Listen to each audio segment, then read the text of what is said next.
Crê ou não crê? Eis a questão. Os dons espirituais são para hoje ou cessaram? Se são para hoje ou cessaram, por quais razões? Estas perguntas podem muito bem serem respondidas na lição do próximo domingo, onde vamos conversar sobre a atualidade dos dons espirituais.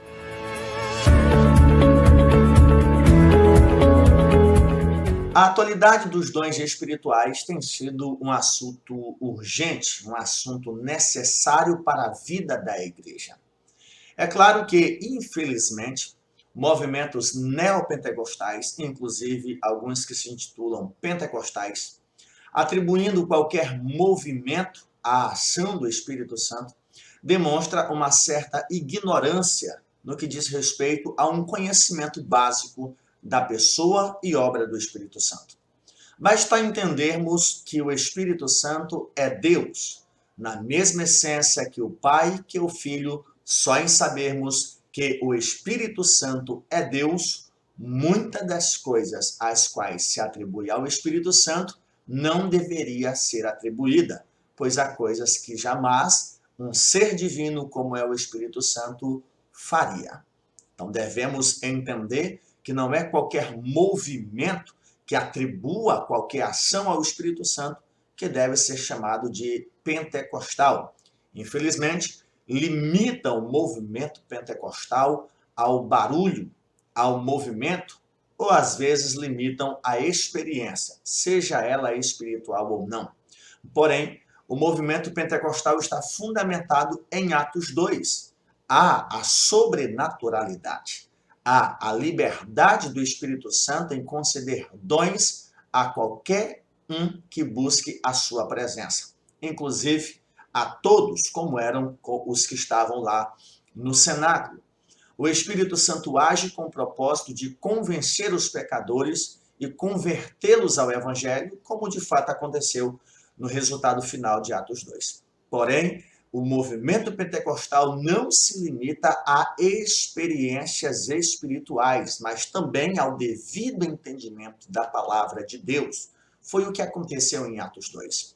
Apenas as experiências geraram confusões nos incrédulos, questionaram a razão daquilo estar acontecendo e uma das respostas foi: estão embriagados. Graças ao apóstolo Pedro, que se levanta, prega um sermão, expõe a verdade bíblica fundamentado no Antigo Testamento, aplicando para aquela ocasião, e houve então devido entendimento da palavra de Deus, resultando em quase 3.000 conversões. Portanto, o movimento pentecostal é fundamentado na palavra de Deus, na doutrina bíblica, e as experiências devem estar subordinadas ao que a Escritura nos orienta. Este é o pentecostalismo bíblico. É claro que muitos se intitulam cessacionistas, até mesmo dentre os assembleianos, razão pelas quais sempre desfrutam ou degustam daquilo que nós conhecemos como a teologia reformada, que, como eles mesmos dizem, não está associada à reforma promulgada por Martinho Lutero em 1517, mas são reformados resultantes da reforma promovida anos depois por Calvino e Teodoro de Beza. Enfim, é deste ambiente que saiu o termo cessacionista, propagado de forma demasiada no Brasil e assimilado por muitos cristãos tidos até então como pentecostais.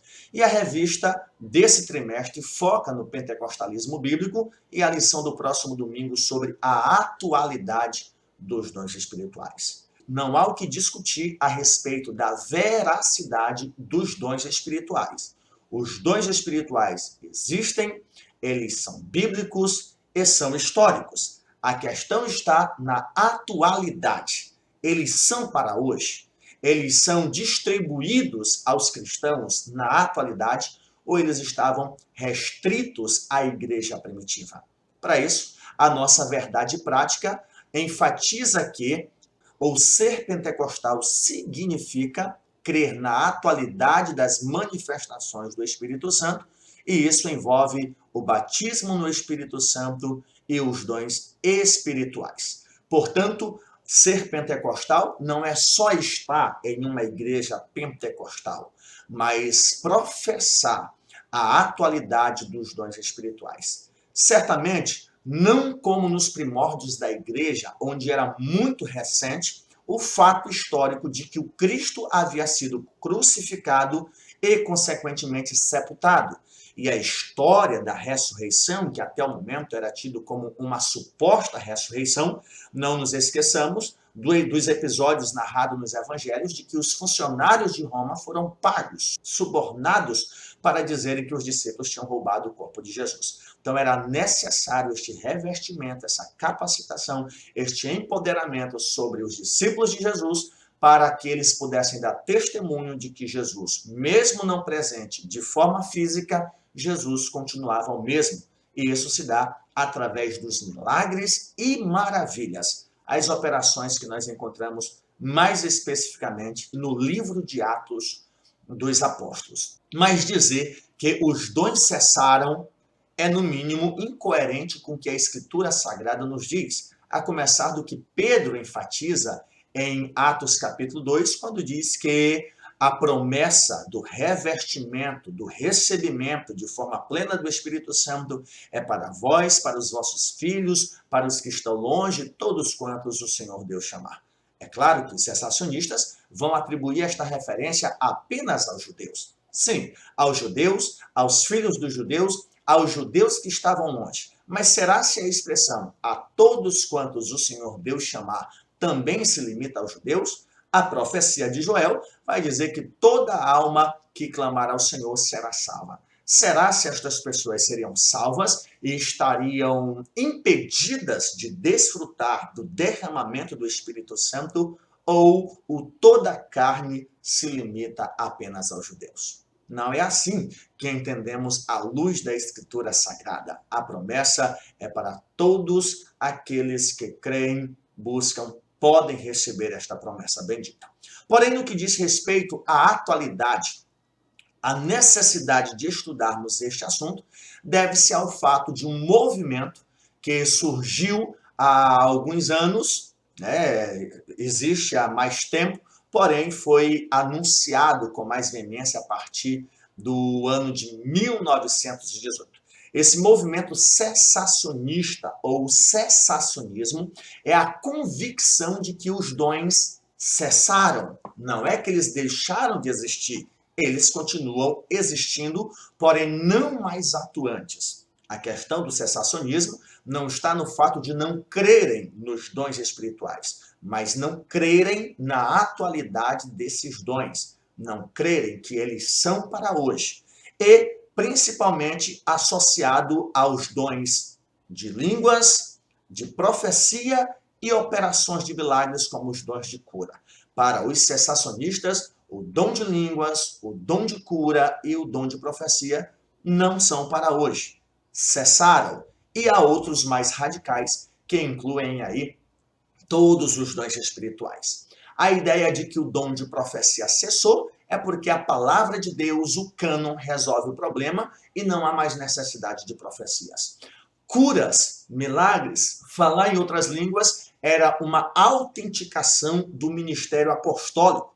Dizem eles, da mesma forma que Moisés precisou operar milagres para testificar o seu chamado, Elias precisou realizar milagres para autenticar o seu chamado, os apóstolos precisaram operar milagres pelo poder do Espírito Santo para autenticar o seu chamado.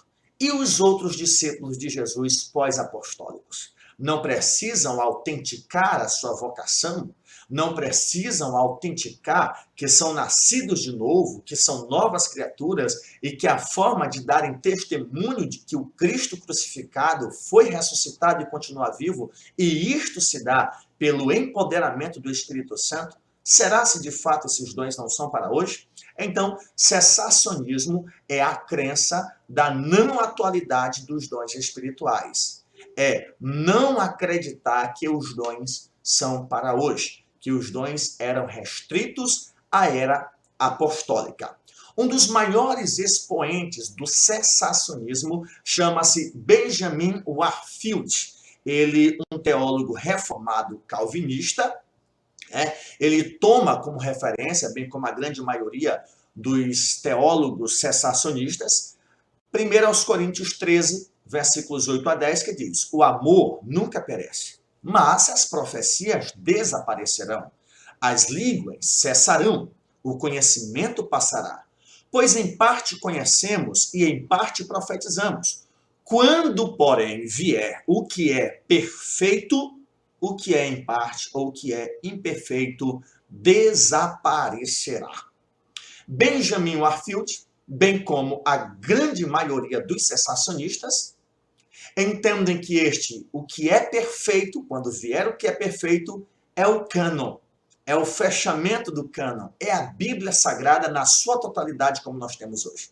Cessacionistas entendem essa expressão, porém, quando vier o que é perfeito, devemos entender que na ocasião em que Paulo escreveu, e até mesmo João, o Apocalipse, que foi o último livro da Bíblia Sagrada, o cânon do Novo Testamento ainda não estava fechado no que diz respeito a uma coleção de livros. Então, Benjamin Warfield entende que quando Paulo profere estas palavras, ele estava se referindo à conclusão dos livros sagrados, que quando o cânon, os livros sagrados, fossem de fato fechados, unidos, não haveria mais necessidade de profecia, não haveria mais necessidade de línguas, como diz aí o próprio texto, de que as profecias desaparecerão, as línguas vão cessar e a profecia também, quando vier o que é perfeito. Porém, nós entendemos que o que é perfeito é o próprio Cristo. Não que a Escritura não seja perfeita, línguas, curas, profecias existem, portanto, devem estar subordinadas ao critério bíblico. Existe a profecia, mas a profecia deve ser julgada à luz da Escritura Sagrada. Nenhuma profecia deve trazer novidades, pois uma novidade, caso houvesse, seria dizer que a Bíblia Sagrada é insuficiente. E como nós cremos no sola Escritura, entendemos que o Senhor fala e esta fala deve estar aprovada na Escritura Sagrada. Mesmo depois da lei, mesmo depois da Torá, o Senhor levantou os seus santos profetas, inclusive para fazer menção do Êxodo e de milagres anteriores. E já existia a lei, já existia a Torá como livros sagrados, tidos pelos judeus como livros autorizados por Deus. Então, o cessacionismo toma 1 Coríntios capítulo 3 para dizer que quando vier o que é perfeito, o fechamento do cânon, que é esta coleção de livros sagrados que formam a Bíblia que nós temos hoje, estes dons cessariam. E então, em 1918, Benjamin Warfield ele vai publicar um livro chamado Milagres Falsificados. Esse livro ele não está publicado em português, até onde eu saiba. E este livro, Milagres Falsificados, vai usar o iluminismo, o racionalismo, e dizer que os milagres que existiam na sua época eram falsificados. Algo semelhante é o pastor norte-americano John MacArthur. John MacArthur, inclusive, algumas obras publicadas pela CPAD, como o Ministério Pastoral, Segunda Vinda, mas no que diz respeito à pneumatologia, para o John MacArthur, falou em línguas, está intimamente associada a possivelmente uma possessão maligna. O John MacArthur, em um livro publicado pela Thomas Nelson, Fogo Estranho, e também em outro livro, não recordo a editora, Caos Carismático, ele vai pegar pentecostais clássicos, históricos, neopentecostais, qualquer movimento relacionado à atualidade dos dons e vai colocar no mesmo pacote. Honestamente, você lê o livro Fogo Estranho do John MacArthur, você vai ficar assim, não é possível, porque ele nos compara, por exemplo, a um Benihim da vida. Ele pega os casos mais estrambólicos que se entendem ou que se dizem ser um movimento do Espírito Santo e, de certa forma, detona, não estabelecendo critérios para diferenciar o pentecostalismo bíblico dos movimentos neopentecostais. É comum nós termos, vez ou outra, líderes eclesiásticos pedindo seu desligamento da convenção exatamente por uma questão confessional, não crerem no que diz a declaração de fé das Assembleias de Deus, não crê na atualidade dos dons espirituais, não crê no arrebatamento pré-tribulacional e por aí vai. Isto é muito comum, não é nenhuma novidade. Por isso, nós precisamos reafirmar que o cessacionismo é uma falácia. Pegar esse texto e dizer que os dons já cessaram é, no mínimo, incoerente. Este livro, Milagres Falsificados, publicado em 1918 por Benjamin Warfield, ele já foi refutado várias vezes, mas um deles merece destaque, que é o livro publicado por John Ruthven. Ele publica, em 1989, a obra sobre a cessação dos dons espirituais, que é a polêmica cessacionista a respeito dos milagres pós-apostólicos. Esta obra, publicada inicialmente como tese de doutorado, ela foi aclamada por grandes teólogos como Alistair McGrath, que chegou a dizer que esta obra do John Ruthven é a melhor refutação da obra de Benjamin Warfield a respeito da cessação dos dons espirituais. E, no ano de 2017, esta obra foi publicada no Brasil pela editora Carisma sob o tema Sobre a cessação dos charismata, a polêmica em torno, a polêmica cessacionista sobre os milagres pós-apostólicos. É uma obra que está disponível ao estudante pentecostal. Por que nós estamos falando isso? Primeiro, porque nós entendemos que o subsídio da EBD não é em si uma exposição da aula. Você, professor, precisa entender por que nós estamos estudando sobre a atualidade dos dons. Se nós estamos estudando sobre a atualidade dos dons, é porque existe uma linha de pensamento chamada cessacionismo, dentro mesmo da nossa denominação. Pessoas que não creem.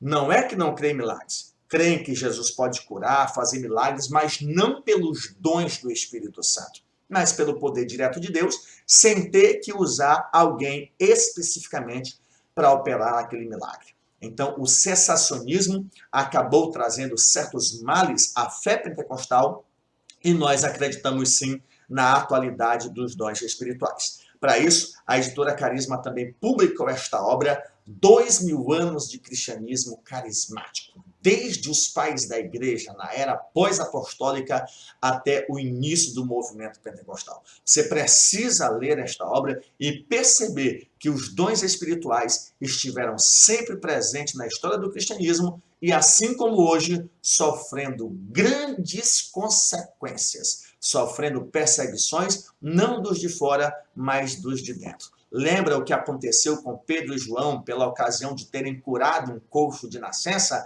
Não foi por terem curado aquele coxo de nascença, mas por terem anunciado o nome de Jesus. Um homem que até aquele momento, para a grande maioria, estava morto. O que foi que aconteceu com Paulo e Silas quando expulsou um espírito de adivinhação de uma jovem? Eles foram açoitados por terem tirado o lucro do senhor daquela escrava e foram aprisionados e ainda assim, pelo poder da oração, eles foram libertos da prisão. Então, sempre houve oposição em relação à manifestação dos dons espirituais. Até mesmo os ortodoxos têm dificuldade de ver algum agir e questionar. É de Deus? Portanto, queridos, nós não podemos ignorar de que os dons espirituais são bíblicos, eles são para a igreja, para serem devidos na vida em comunhão da comunidade, no viver diário e, acima de tudo, preservar a unidade. Pois esse é o contexto que motiva Paulo a escrever o capítulo 13 da Carta aos Coríntios, para falar que os dons espirituais não devem promover a desunidade, o desequilíbrio, mas a unidade. E que, além dos dons que já eram desfrutados naquela igreja, eles deveriam buscar um dos melhores dons, que era o amor. O amor como o maior de todos os dons. E quando ele coloca o amor como o maior de todos os dons, ele não está com isto ordenando a rejeição dos demais dons. Tá bom? Então, quando nós estudamos sobre a atualidade dos dons espirituais, é porque existe, não somente em denominações tradicionais, mas entre nós assembleianos, pessoas que não creem mais na atualidade dos dons espirituais. Inclusive, que não precisam do batismo com o Espírito Santo e questionam em demasia o falar em outras línguas. Portanto, compete a você e eu, professores da Escola Bíblica Dominical, reafirmarmos aquilo que nós cremos à luz das Sagradas Escrituras. Aproveite a semana, estude mais sobre o cessacionismo, reafirme suas convicções. Infelizmente, existe um abuso no que diz respeito àquilo que entendem sobre dons espirituais, o que não é de agora, isso já aconteceu na igreja de Corinto, com as manifestações dos dons espirituais, os cristãos entendiam que um era melhor do que o outro, e Paulo decide escrever para manter o equilíbrio. Uma leitura de 1 Coríntios vai nos dar as devidas orientações. Portanto, os dons espirituais são para hoje, são para a igreja, até que venha aquele que é perfeito.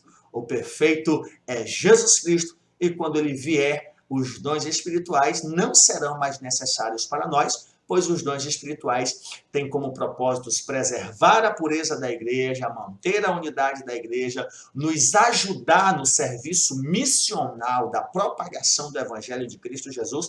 Depois que Cristo se manifestar e nos levar para a sua glória, nós não necessitaremos mais dos dons espirituais para cumprirmos tal missão, pois a nossa missão já foi concretizada. Então, um dia nós seremos cessacionistas, e que isto aconteça quando Cristo voltar e arrebatar o seu povo para a glória. Que Deus te abençoe, uma ótima aula, um ótimo domingo, e que Deus te abençoe como professor e como aluno da Escola Bíblica Dominical.